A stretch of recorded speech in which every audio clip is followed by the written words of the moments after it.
నమస్కారం ఎంపీ గారు. పిలవకపోయినా మా తమ్ముడి పెళ్లికి వచ్చారు. చాలా సంతోషం. నన్ను పిలవాలటండి.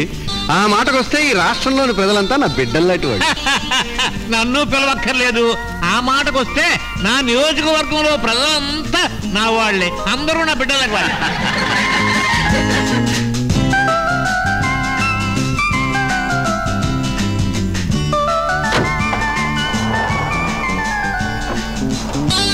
Driver, car Kalyani guest house కొని.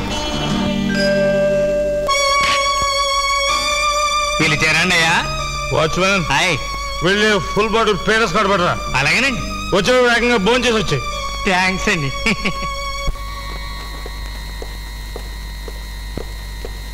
అదేంటి బాబు, నాతో చెప్తే నేనే తెచ్చాను కదా, మీరు వెళ్ళారేంటి? ఏం పర్వాలేదయ్యా, కాస్త వాకింగ్ వెళ్ళినట్టు ఉంటుందని నేనే తెచ్చుకున్నాను.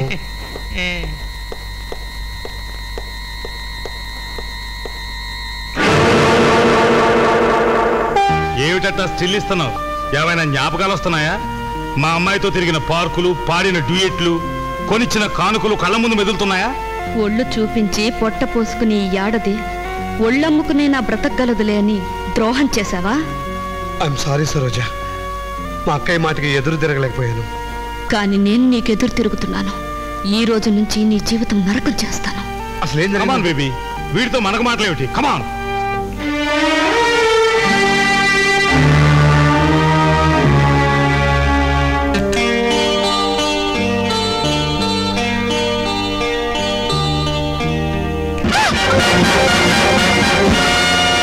కోటమ్మా, మనం బయటికి వచ్చేసాం అంటే నీకు తెలుసుగా, మర్డర్లే, ఆల్ మర్డర్. వద్దు, నన్ను చంపొద్దు. నిన్ను చంపటానికి రాలేదే, నీ మొగుణ్ణి సంపు అని అడగటానికి వచ్చా. బిందు కింద క్లోరోఫామ్ ఎట్టా, యాపిల్స్ కోసం కత్తెట్టా. ఆ ముందోసన చూపించి ఆ కత్తితో కసన పొడిసి, లేకపోతే నువ్వు మర్డర్ అయిపోతావు.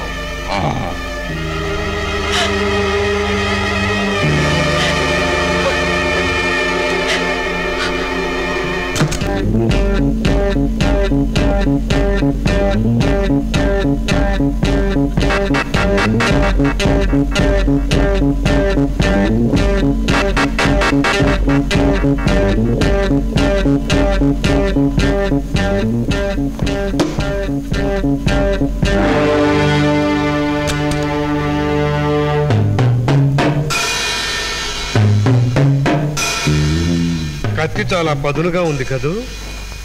అవును. దీంతో యాపిల్స్ కోయచ్చా, లేకపోతే పీకెలు కూడా కోయచ్చా?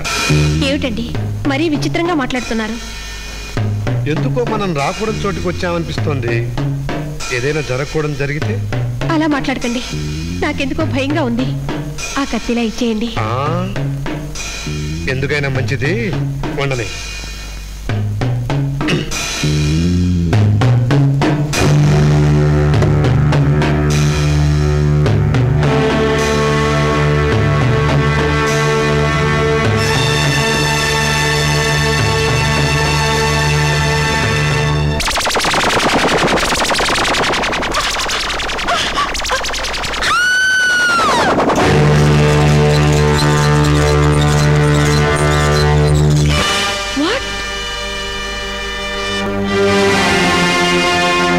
ఇతన్ని గురించేనా మీరు చెప్పేది? అవునండి.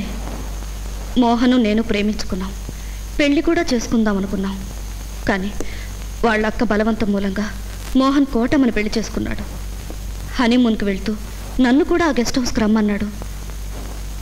నా ఎదురుగానే కోటమ్మని విడాకులిమ్మని ప్రతిమాలాడు. కోటమ్మ ఇవ్వనని మొండికేసింది.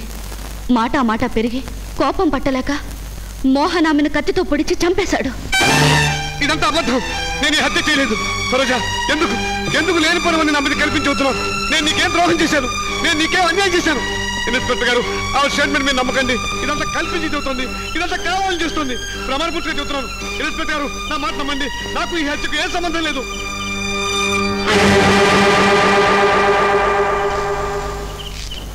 నమస్కారం జడ్జి గారు. ఎలా ఉంది కేసు?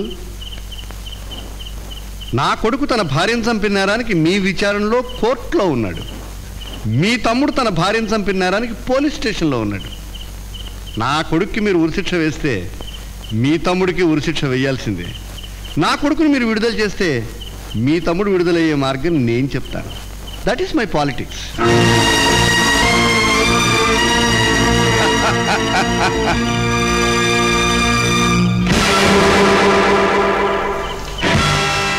మిస్టర్ చంద్రశేఖరరావు, మా అన్నయ్యను కేసులో ఇరికించి అక్కయ్యను దిగ్బంధంలో పెట్టి పద్మవ్యూహం పన్నానని సంతోషపడుతున్నావు కదూ? నీ పద్మవ్యూహాన్ని భేదించడం తెలిసిన అభిమన్యుణ్ణి నేనున్నానని మరచిపోకు. నీ వ్యూహాన్ని చిత్తు చేసి నీ చేత జైలు కూడు తినిపిస్తాను. అది నీ పాలిటిక్స్ అయితే ఇది నా పాలిట్రిక్స్. ఇంతలో కరెంటు పోయింది. నేను కొవ్వొత్తి తీసి వెలిగించే లోపల ఆ కత్తి తీసి కోటమని ఎవరో పొడి చంపారు. ఆ కత్తిని నువ్వు ముందే పట్టుకున్నావు కనుక నీ వేలి ముద్రలు దాని మీద పడ్డాయను. కానీ ఆ హత్య నేను చేయలేదు బావా. ఆ హత్య ఎవరు చేయించారో, ఎందుకు చేయించారో అక్కయ్యకు బాగా తెలుసు అన్నయ్య. కానీ చట్టాన్ని నమ్ముకున్న అక్కయ్య అతన్ని ఏమీ చేయలేదు. ఎందుకంటే వాడు చట్టాన్ని అతిక్రమించిన రాజకీయ నాయకుడు కనుక.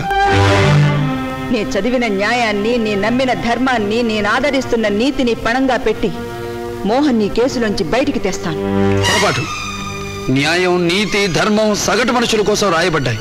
ఆ నీచులను పట్టాలంటే ముళ్ళును ముళ్ళుతోనే తీయాలన్న నా సిద్ధాంతమే కరెక్ట్. రవి, అనవసరంగా ఆవేశానికి పోయి నేరాలు చేయకు. నేరాలు చేస్తాను, కానీ మీ న్యాయానికి దొరకను, చట్టానికి చిక్కను. అన్నయ్యను మాత్రం బయటికి తెస్తాను.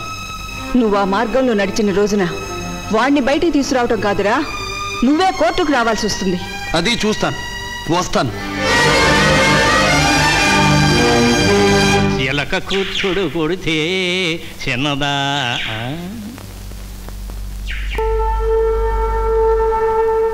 నువ్వేనా ఇక్కడ వాచ్మ్యాన్వి? అవునమ్మా. మొన్న హత్య జరిగిన రోజున నువ్వు ఇక్కడే ఉన్నావా? అబ్బో, సంపెత్తనారండి ఒక్కొక్కళ్ళు వచ్చి. పోలీసులు అడిగిన ప్రశ్నలకి సమాధానాలు చెప్పలేక తిన్న కూడు ఎరిగిపోయి గంజి కూడా తాగొల్సి వచ్చిందండి. మీరెవరండి? ఆడ పోలీసులా? కాదు, జడ్జిని. అయ్య బాబోయ్, నమస్కారం అమ్మగారు. కానీ ఇప్పుడు ఆ హోదాలో నేను ఇక్కడికి రాలేదు, ఒక మామూలు మనిషిగా వచ్చాను. నిజం చెప్పు, హత్య జరిగిన రోజున ఈ గెస్ట్ హౌస్ లో ఎవరెవరున్నారు?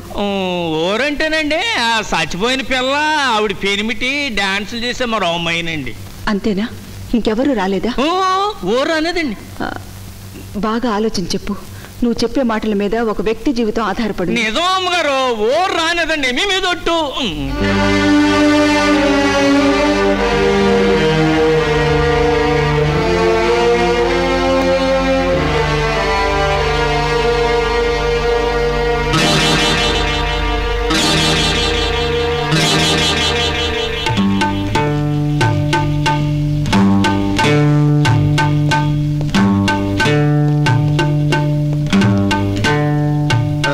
నువ్వేనా ఇక్కడ వాచ్మన్వి? అవునండి. ఆ రోజు ఇక్కడ హత్య జరిగిందే? అబ్బో, సంపెత్తనారండి. ఎవరెవరు బాబు? సిఐడిలా? కాదు. మన నా చేతికండి వాగించడం అవసరం ఉంది. ఏటంట? ఆ రోజు ఇక్కడికి ఎవరెవరు వచ్చారు? ఎవరెవరు వస్తే ఎందుకంట?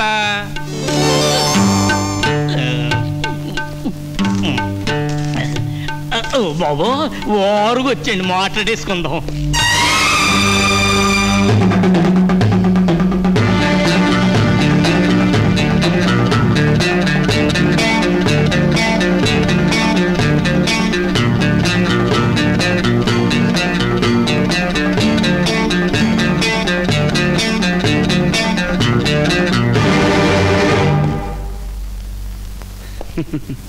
చూసావా అక్క, మన పోరాటంలో నేను మొదటి మెట్టులోని గెలిచాను. నువ్వు న్యాయంతో సాధించలేనిది నేను అన్యాయంతో సాధించాను.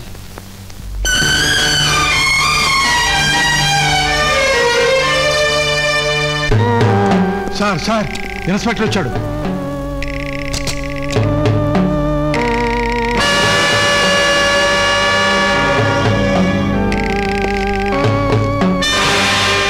ఏమనుకోబాకండి, మనకే కొంచెం బద్ధకం ఎక్కువ, అందుకే కాళ్ళు అక్కడ పెట్టాం.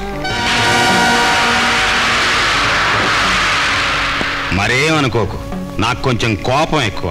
ఏందయ్యో, ఒంటి మీద కాకి సొక్క, చేతిలో లాఠీ ముక్క వచ్చే తలికి ఎంత పౌరుషం పొడుచుకొచ్చిందయ్యా నీక? మళ్ళీ మాట్లాడితే ఇదే లాఠీతో నీ మక్కిలేదు కదంతా. ఇవిడితో మాట్లాడుతున్నావో తెలుసా నీక? తెలుసు, ఒక రౌడీతో, ఒక గూండాతో. ఎస్ఐ గారు, షట్ అప్. నడు స్టేషన్. ఆగండి. మనం బయటకు వస్తే గొడవలు అయిపోతాయి.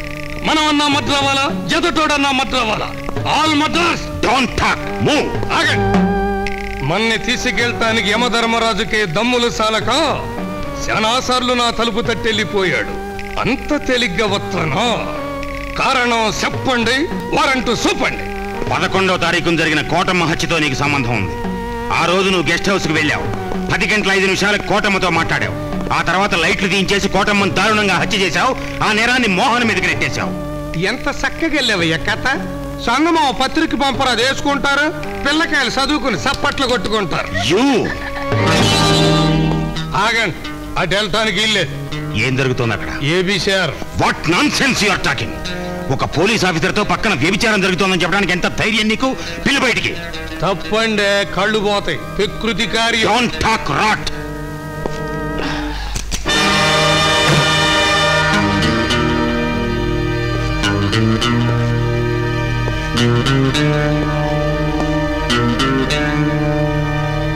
వ్యభిచారం చేస్తున్న నేరానికి మిమ్మల్ని, చేయిస్తున్న నేరానికి నిన్ను అరెస్ట్ చేస్తున్నాను. ఎవరు చెప్పారు మీకు వ్యభిచారం జరుగుతోందని? నువ్వే చెప్పావు. నేను చెప్పలా. నువ్వే చెప్పావు. చెప్పలా. మరైతే ఈ అమ్మాయి నా కజిన్ సిస్టర్ నిన్న పెద్దాపురం నుంచి వచ్చింది. అబద్ధం. అబద్ధమా?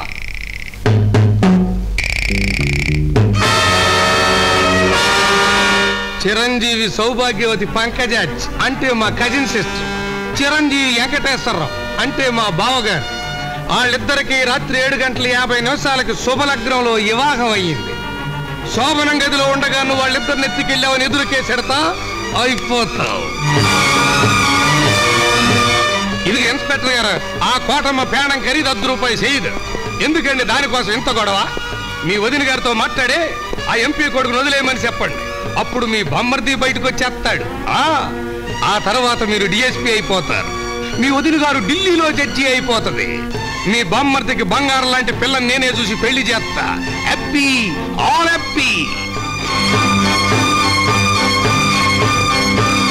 సర్వే జన సుఖినో భవంతా.